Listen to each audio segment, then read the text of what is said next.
Regular season is over and the postseason begins. Combine the play-in, combine the playoffs if you want.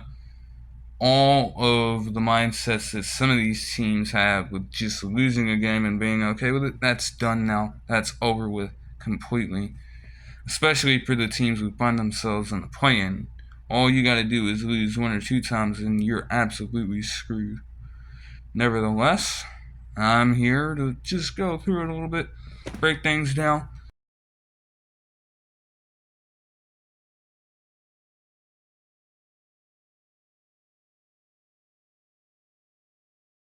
So East playing 9 and 10. You have Hawks and Bulls. I mean, these are teams that have typically found themselves in the play-in since it began. Honestly, in full swing in 2021. Honestly, I don't know how much I can trust the Hawks in a one-game elimination without their best player. Now, granted, even with Trae Young being there, they were such an inconsistent team, anyways. So I don't really know how that would all work out too well for them. Plus, at least the Bulls on their end, they're getting somewhat consistent play from a few guys, especially with what Kobe White has been able to do to close out this season. I still think that a player like Tyrese Maxey would win the most improved player, but Kobe White is making a grand case, so I definitely would expect them to step up in this game. I probably have the Bulls winning this one. Both of these teams have had their inconsistencies, but it just looks like the Bulls are a little bit stronger right now. And I suppose they'll be able to hang in there for just a little bit longer. Now you go to 7 and 8. You have the Heat and the 76ers. Honestly, when the 76ers are healthy, and it looks that way right now, the 76ers have this. Obviously, Jimmy Butler, when it comes to the postseason, he'll activate. He'll turn things up on 5 notches. I understand. But when they have all been healthy and in full swing, this 76ers team is too strong. It just depends on how healthy that Joel Embiid is going to be. Really, there isn't much that stands in their way if all that goes according to plan. Been on an 8-game winning streak. The Heat they have barely been able to string together wins too. That's the thing. So it's fitting that they find themselves at the 8th seed. At the very least, the Heat will get out of this one. They'll probably lose, but they'll probably end up making the playoffs anyway and being the very 8th seed they are right now. Because the Hawks or the Bulls, do they really stand a chance against the Heat? Especially when Jimmy Butler really turns up to that whole new level that honestly everybody has seen from him, and so everybody expects it now. And it may not necessarily happen. And it would be kind of unfair to just continue to place that label on somebody when they may not be able to meet those standards all the time. I just believe that's how that'll go, to be honest. So I won't necessarily focus on the Celtics or the Knicks right now until we find out who exactly they're playing. All I will say right now is that if the Celtics have to face the 76ers in the first round, that's just, they're kind of done for. I'm not going to lie. That is not the matchup they want. They want them either to just win and have to play the Knicks or lose out. They do not want to draw the 76ers in the first round. Especially with all the shit that went on in the playoff series for the Celtics last season alone. That should tell you all you need to know. Now, I'll move on to the Cavs and Magic as a playoff series. Honestly, they need Donovan Mitchell at his full health. Even with that being said, they've slid tremendously over the past few games or so to close out the season. They're stumbling into the playoffs, and they've lost seeding traction. If you're the Cavs, also Darius Garland is like where even if Donovan Mitchell can step up, because now you find yourself in the same spot you were on the Jazz. Really, where is everybody else going to be? Jarrett Allen definitely needs to not let the lights get too bright this time. Don't tell me that hasn't changed around for you. Don't tell me that a year has passed and you're still not even remotely prepared to play playoff basketball, Jarrett Allen.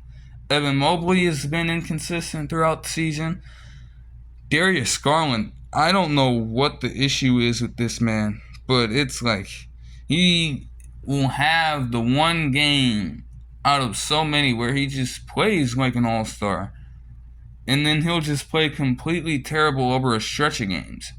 And with such limited amount of time to make things work, you can't be that streaky all the time. You have to be consistently good for this basketball team to make things happen. The Magic, they can really threaten the Cavaliers. They may honestly win this series. I'm not going to cap. They're young. They're hungry.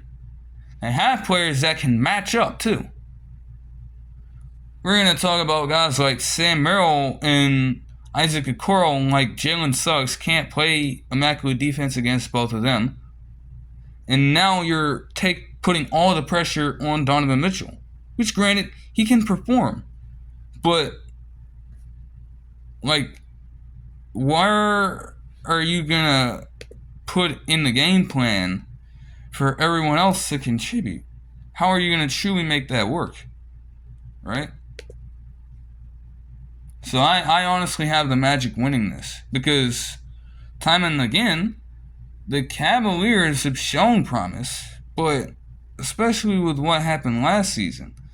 Now, granted, it was one time, but that gave me absolutely no faith in what they can do come playoff time. And, you know, they had multiple, like, long winning streaks throughout the season, but those were in the early parts. They were terrible after the All-Star break. Absolutely terrible. You don't want to be on that type of a slide coming into the playoffs. I just have to keep it simple. The Magic didn't end off their season the best either, but it feels like they can truly pull off an upset here. I honestly think that the last team the Bucks wanted to draw in the first round would be the Pacers. And yet that's exactly what happened. They're 4-1 against them this season. The only game that the Bucks got on Indiana this season came with Giannis getting both a franchise record and a career high record, along with the game ball debacle. So you mean to tell me that with a Damian Lillard that has truly, like, I don't know what's been going on with him the past month or so. After that All-Star game, stuff has just not been clicking for this man. But you're trying so hard to finally win a championship, breaking the mold of, oh, I'm going to express loyalty to Portland. You're going to take your ass over here and just regress near the time where it truly matters for you to perform at least close to what you did in Portland to help Giannis out. Bobby Portis could be solid, but you still want to see it to believe it. Same with Brook Lopez. And Chris Middleton still has not looked truly the same since coming back from injuries. While that can't totally be blamed on him, right? That does raise questions. It also doesn't help that Giannis is probably slated to miss Game 1, according to a report from earlier today. Every game in a situation like that matters. So you're going to miss your core player for the very first one. What type of tone does that set for the rest of the series? If you can't get him back at a reasonable time and you just continue to waste away these games, that's going to be problematic. You know? But hey, just excited to see Tyrese Halliburton get some action in the playoffs for the first time, honestly. That's going to be something. And as much as people want to hate on it, like, they didn't go out there and get Pascal Siakam at the trade deadline to still be shit on defense. Like, they have kind of improved a little bit. They still ain't world beaters on that end.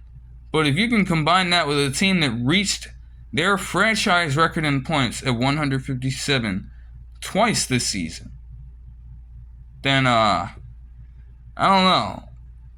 So, same case, like, honestly, I could still say that the Bucks probably have a shot to win this series. I'd go with the Bucks. I don't have a problem with that. But don't be surprised if the Pacers can pull this thing off.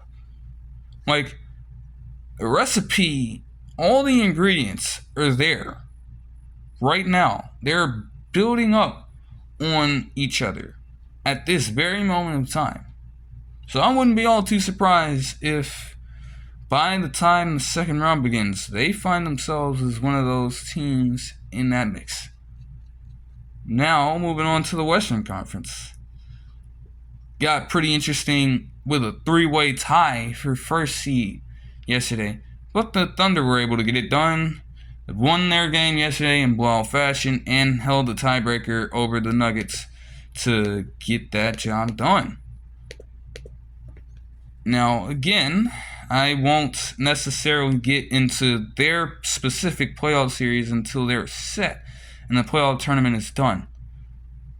The way I see it going, I won't necessarily harp on it too much. Pelicans are going to beat the Lakers.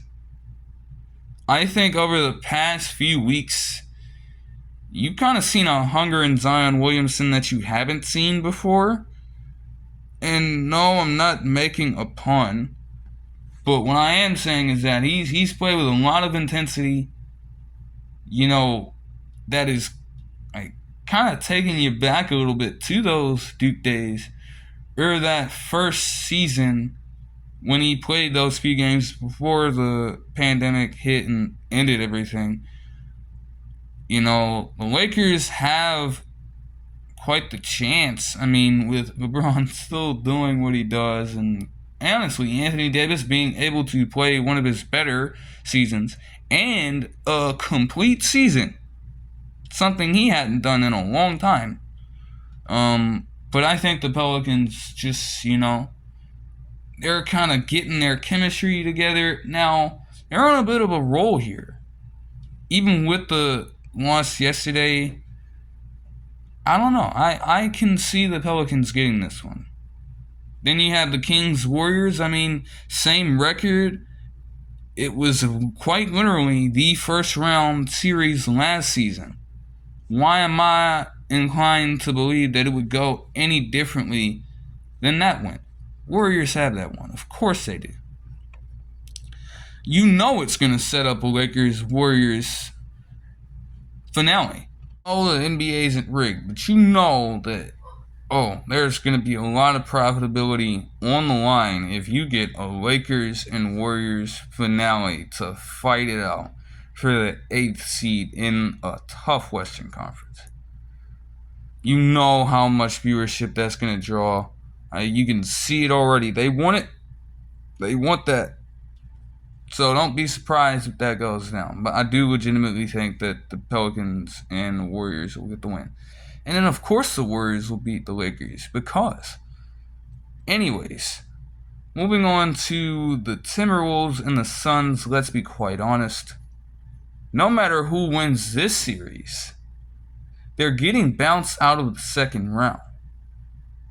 No matter who wins this series, they are getting bounced out of the second round. I don't trust the Timberwolves in the playoffs, something that they've rarely been involved in as a franchise. Even then, they could barely make it far except for one season, a single season with Kevin Garnett. Am I really supposed to believe that, yes, while Anthony Edwards is emerging, yes, Karl Anthony Towns is still solid, and Rudy Gobert has honestly kind of turned things up a notch in his game, even though he's still overpaid for a traditional center. Am I really supposed to believe that they can make all that mesh together in the playoffs this time around? I don't think so. However, it does, they do kind of match well. They match very well with the Suns. I honestly think that they couldn't have drawn a better matchup. But of course, there's still a challenge presented here. I mean, you have like two of the most established scorers, I suppose, in Booker and Durant to have to deal with all night, day in, day out. That's crazy. All I'm saying is, just come prepared. This could be a 7-game series. Because I would hope that you're seeing the best out of both teams. Which is what you should be getting. Don't want it to be a 7-game series off of just completely trash play from both. It could be a slugfest, but you want to see the best out of these teams here. And it really is a battle of strengths. Obviously, the Suns have the offense and no depth. The Timberwolves have a lot of depth and are predicated on defense. Meshes perfectly together. We want to see the best of that. Don't need to see lopsided games every single night. You want this to be as contested as it could be. All I'm saying is, Bradley Beal, you're talking all that shit. You don't want to get bounced out this early on. That's the thing about Bradley Beal. Am I really supposed to take the quote he had last night seriously? You're really ready to go out there and go after a championship. Let's be perfectly honest about Bradley Beal for a second. It's not something he could do as a sidekick to John Wall on the Wizards. He made a few second-round appearances.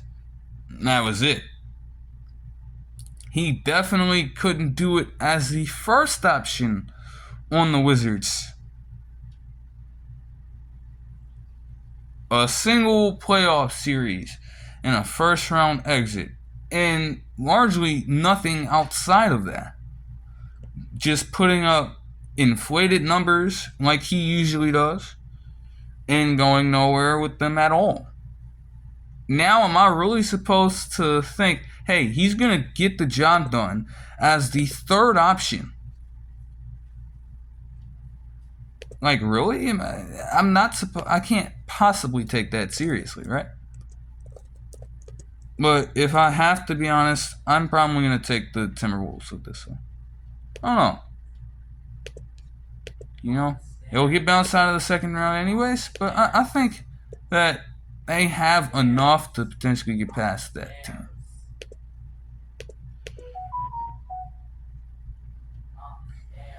Moving on to Clippers Mavericks.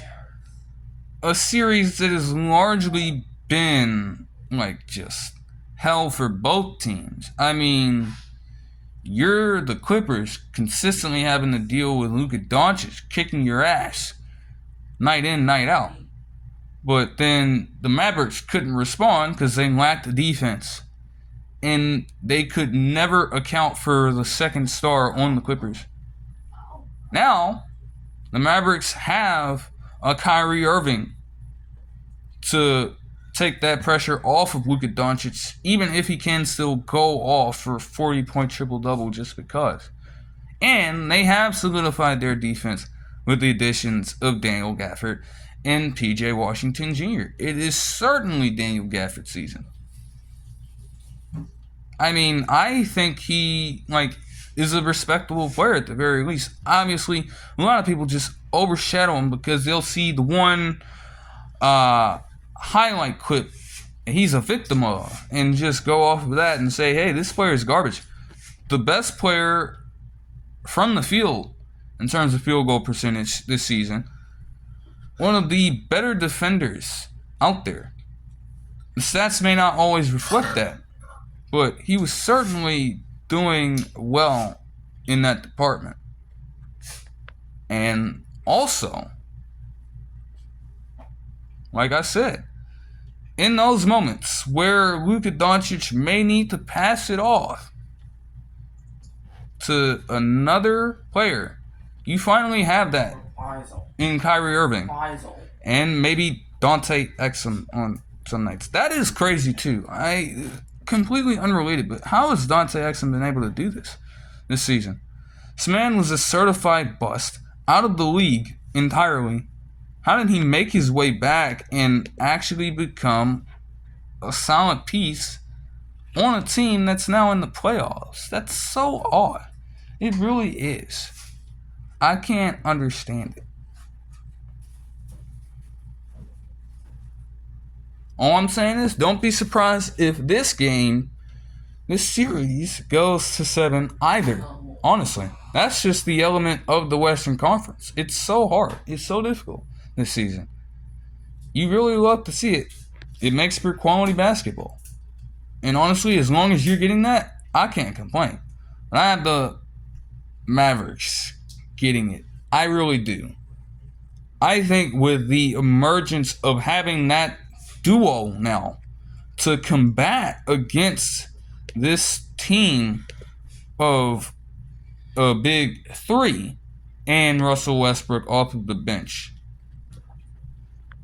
it makes for a pretty interesting series. But that element now, combined with their ability to guard the perimeter, to guard in the paint with a solid rim protector and Gafford, I can't really see the Clippers getting out of it. And if they do, it won't be easy. But if they really would suffer a first round exit, it would be so disappointing for so many people involved. You could definitely see a lot of movement afterwards if that were to go down. That'll do it for this one. I hope you guys enjoyed, and I'll see you guys in the next one. Peace.